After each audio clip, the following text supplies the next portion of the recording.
Bonjour les amis, bienvenue sur ma chaîne YouTube Dragon Street Photography. Je suis David, photographe de nature, voyage et paysage. Et aujourd'hui, je vous propose de voir PictoSearch, un nouveau plugin pour Lightroom ou Capture One. Ici, on va faire la démonstration pour Lightroom.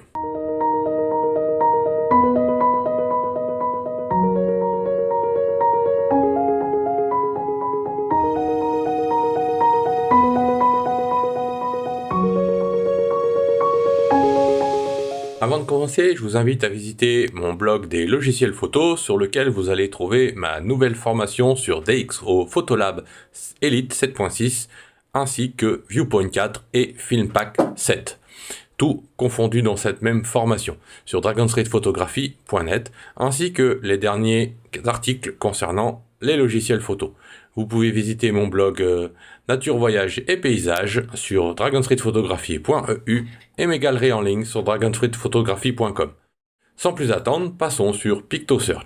Alors, PictoSearch a été créé par une société française SIM, donc sur le site internet, et vous trouverez dans les produits Picto, le gestionnaire de photos alimenté par l'intelligence artificielle, dont nous avons déjà parlé dans une vidéo précédente. Je vous mets le lien dans la description ainsi que dans cette vidéo, et vous trouverez PictoSearch pour Lightroom et PictoSearch pour Capture One. Voilà, vous pouvez tout simplement le télécharger et le tester pour voir comment ça fonctionne. Voyons maintenant en détail PictoSearch. Ici, une fois installé, vous trouvez un petit icône ici en forme de cercle, et quand vous cliquez dessus, vous allez avoir justement cette fenêtre qui va s'ouvrir. Et dans cette fenêtre, nous avons donc des petits icônes sur la gauche. Et quand vous cliquez sur le premier, où il y a les 4 petits carrés, vous avez ici une description. J'ai par exemple 2 catalogues référencés, indexés sous PictoSearch. Comme vous pouvez le constater ici, qui sont bien connectés puisque j'ai les 2 petits points verts ici. Donc ce sont des catalogues Lightroom comme vous pouvez le constater. Et j'ai donc 67 722 images et 1066 vidéos de répertoriées. Mon index est prêt. Et ici, comme vous regardez, vous pouvez le voir en haut, j'ai bien mon catalogue Lightroom qui sont connectés aussi. Et quand je clique dessus, ma licence Lightroom est bien connectée, activée sous Picto. Et on peut avoir la même chose sous Capture One. Donc, et on a l'onglet licence, développement. Donc l'onglet développement ici, c'est pour retrouver les dossiers dans lesquels vous trouverez l'index de Picto. Ici, les fichiers log et les reconstructions d'index et générer un diagnostic si vous avez des soucis avec le logiciel. Vous pouvez aussi gérer la performance. La configuration automatique marche très bien. Et ici, vous pouvez choisir si vous souhaitez utiliser le GPU, le Neural Engine sur Mac, ou simplement le CPU ou le GPU. À vous de voir, mais techniquement parlant, en général, chez Picto, c'est plutôt très bien configuré d'emblée par la détection automatique. Ici, c'est la mémoire donc de l'index en mémoire vive, puisque vous allez voir que quand on fait une recherche sur PictoSearch, c'est quasiment immédiat. Donc, ce qui veut dire qu'on est en plein à la volée. Et donc ici, cette mémoire de l'index est retenue 1 minute. Vous pouvez choisir plus, mais 1 minute, ça permet de dégager de la mémoire pour faire ensuite un autre travail une fois que vous avez fait votre trouvaille. Et général ici, c'est pour configurer donc Picto, savoir si vous voulez qu'il se lance automatiquement au démarrage de l'ordinateur. Si vous souhaitez ouvrir le catalogue, parce que quand on va faire une recherche et cliquer directement sur l'image, le catalogue va s'ouvrir, aussi bien sur Lightroom que sur Capture One. Catalogue ou session, ou quels que soient les catalogues, même s'ils sont fermés. Le langage par défaut, ici je suis en automatique, donc j'aurais très bien pu choisir français. Et quand vous avez plusieurs images sélectionnées, par exemple pour Lightroom ici, vous pouvez demander à ce que ce soit ouvert en mode ensemble, loupe ou grille. Voilà, je vais mettre le mode gris, comme ça on va tester un nouveau mode. Et donc ici, vous avez 2 possibilités de recherche maintenant quand je suis revenu dans mon onglet avec les 4 petits carrés. Et vous pouvez faire une recherche qui corresponde au prompt par description. On retrouve ici la recherche dans cette icône-là. Ou aussi une recherche, comme c'est marqué ici en haut, une recherche par similarité d'image. Et on retrouve cette même fonction, similarité d'image ici. Donc dans la similarité d'image, vous pouvez simplement glisser, déposer une image ici, ou aller en chercher une sur votre disque en cliquant sur le bouton Upload ici. Donc voyons voir Comment on peut faire ici? Donc on va démarrer d'ici. Donc soit je démarre ici et si je clique recherche par similarité, je vais passer directement sur le petit onglet d'en bas. Et je vais, sans me casser la tête, prendre une image que j'ai ici comme capture d'écran, je la fais glisser dessus. Et comme vous pouvez le constater, vous avez les pointillés qui s'activent. Je clique dessus et il m'a même pas fallu une seconde pour que dans le premier catalogue, il me sorte tout un tas d'images qui se ressemblent. Et dans le second catalogue, d'autres images qui ressemblent à celle-ci. Donc dans la première, j'ai 128 images et dans la seconde, 68. Et maintenant, si je clique directement sur l'image, par exemple, on va prendre celle-ci. Voilà, si je double-clique dessus, Lightroom va directement se lancer. Comme vous pouvez le constater, Lightroom classique est en train de démarrer. Voilà, et l'image est directement affichée donc dans Lightroom. Si je clique sur cette image, elle s'affiche quasiment instantanément. Donc c'est vraiment ultra rapide. Ici, je peux déplier en cliquant tout voir pour voir toutes les images qu'il me propose. Et donc si je clique dessus, comme vous pouvez le voir, il n'y a pas du tout de lag. Et je n'ai pas bidouillé la vidéo pour un rendu quelconque. Voilà, donc c'est exactement à la vitesse réelle. Et c'est ultra rapide et ultra efficace.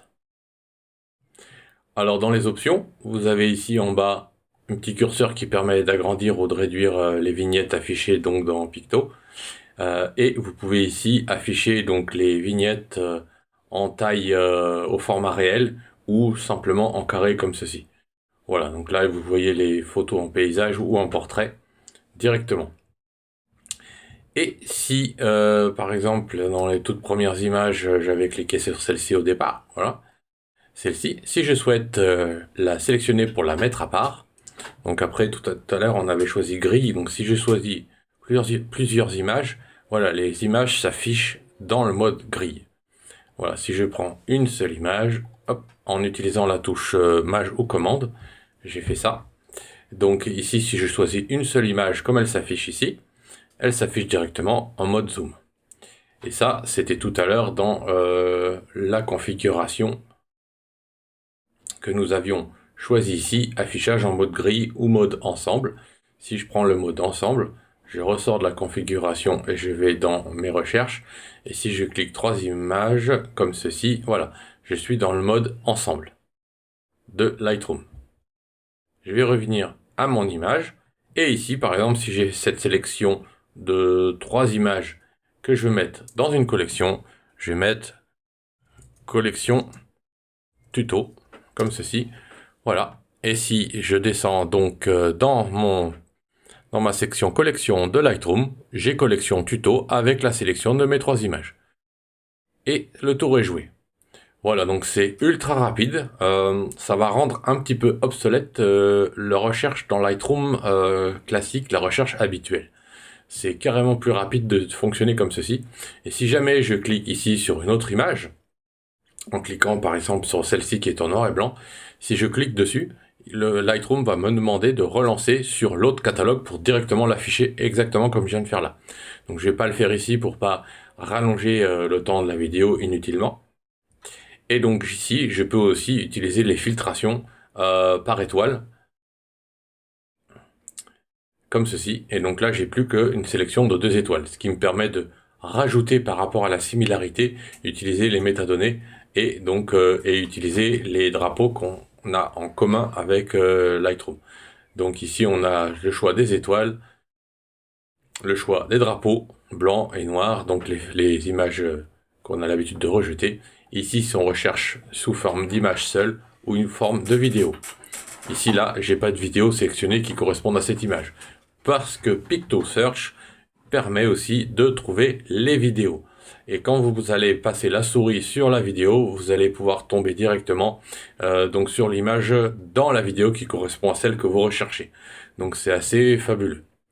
Ici, vous pouvez aussi sélectionner dans catalogue actuellement ouvert. Donc du coup, il va pas afficher mon deuxième catalogue ou tous les catalogues qui sont indexés dans Lightroom. Donc on parle des catalogues ici. Si vous souhaitez indexer de nouveaux catalogues, il suffit tout simplement de indexer une nouvelle ressource. Ça, c'est quelque part la première chose à faire. Vous allez devoir indexer Lightroom. Mais lors de l'installation de PictoSearch, il va d'emblée détecter les catalogues Lightroom qui sont sur votre disque dur, en tout cas ceux qui sont connectés. Et ensuite, il va pouvoir, vous pouvez accepter ou non. Et quand vous allez connecter d'autres disques durs, avec d'autres catalogues, puisque là, mon catalogue ici, celui-ci, il est sur un disque dur externe. Même s'il est déconnecté, je vais pouvoir faire des recherches dessus. Mais il faut connecter, bien sûr, la source pour être indexé la première fois. Voilà, donc si je souhaite indexer une nouvelle source, je vais cliquer sur indexer et après je me balade dans mes fichiers pour l'indexation. Et ici, pour l'indexation de masse, c'est pareil, je peux sélectionner par exemple un ensemble de dossiers ou un disque dur entier à indexer. Et il va faire ça en travail de fond. Voilà, je reviens sur mon image. Et donc, dans la tolérance, vous pouvez demander à être proche, standard ou très tolérant. Donc, très tolérant, il va me chercher quelque part tout ce qui correspond à des arbres, des choses comme ça. Là, pour l'instant, j'ai pas de différence. Mais si je demande très proche, il va me prendre les photos les plus proches, les très similaires, presque les doublons. Donc, ça peut être très très bien aussi pour faire le ménage sur ces catalogues. Donc voilà, nous avons fait le tour pour la recherche par images similaires. Nous avons vu les indexations ici. Donc on peut avoir quantité de sources, de multiples disques durs, de multiples catalogues Lightroom. Et ici, nous avons la recherche par prompt, donc la recherche par description que nous n'avons pas fait. Et ici, il accepte principalement, donc ça fonctionne déconnecté aussi, et ça fonctionne dans toutes ces langues-ci. Donc le français est bien dedans. Mais il me dit qu'en mode déconnecté, ça fonctionne mieux en anglais. Donc on va mettre plage et océan, par exemple. Et voici plage et océan. Il va me sortir, donc ici j'ai 103 médias et 72 en bas. Donc j'en ai dans mes deux catalogues. Si je marque par exemple, là je vais le marquer en anglais, j'ai marqué sunrise. Voilà, ici j'ai tous les levées de soleil. Et le pire, c'est que c'est vraiment des levées de soleil, c'est même pas des couchers de soleil. C'est quand même assez fort. On va mettre oiseaux en vol. Et il va me trouver donc des oiseaux en vol. Voilà, si je clique directement dessus, il va m'afficher l'image, voilà. Il lui a quand même fallu une petite seconde, le temps que le disque dur se remette en fonctionnement, mais c'est même pas Picto qui ralentit, c'est plutôt le reste qui ne suit pas. Voilà. Et c'est toujours aussi rapide une fois que la recherche a été faite. Donc vous savez maintenant comment fonctionne Picto, c'est très simple, très pratique, deux modes de recherche, les indexations, donc il faut commencer par indexer, mais comme je le disais à l'installation, vous aurez votre premier catalogue qui est disponible, qui va être automatiquement détecté et vous n'avez plus que l'accepter. Un petit détail qu'il y a aussi, c'est que cette fenêtre, vous pouvez la trouver à un moment donné très gênante parce qu'elle est toujours au milieu. Et on a par exemple Lightroom derrière et cette fenêtre est toujours devant. Il vous suffit tout simplement de cliquer ici sur les petits calques. Vous avez deux calques. Quand je clique ici dessus, c'est le calque blanc en dessous qui s'active. Ce qui veut dire que dès que je clique dessus, sur le Lightroom par exemple, il va passer derrière. Quand je clique dessus, hop, là il reste toujours devant. Ah oui, c'est parce que je suis en plein écran, voilà. Et quand je repasse comme ceci, voilà, si je reclique devant et que je le passe devant, là ici il ne passe pas derrière. Et quand je reclique dessus, il va repasser automatiquement derrière, voilà. Et ça parce que j'avais mon Lightroom qui était en plein écran forcé. Voilà, vous savez tout sur PictoSearch, c'est exactement la même chose sur Picto pour Capture One. Je vous remercie de votre suivi sur Dragon Street Photography et à très bientôt.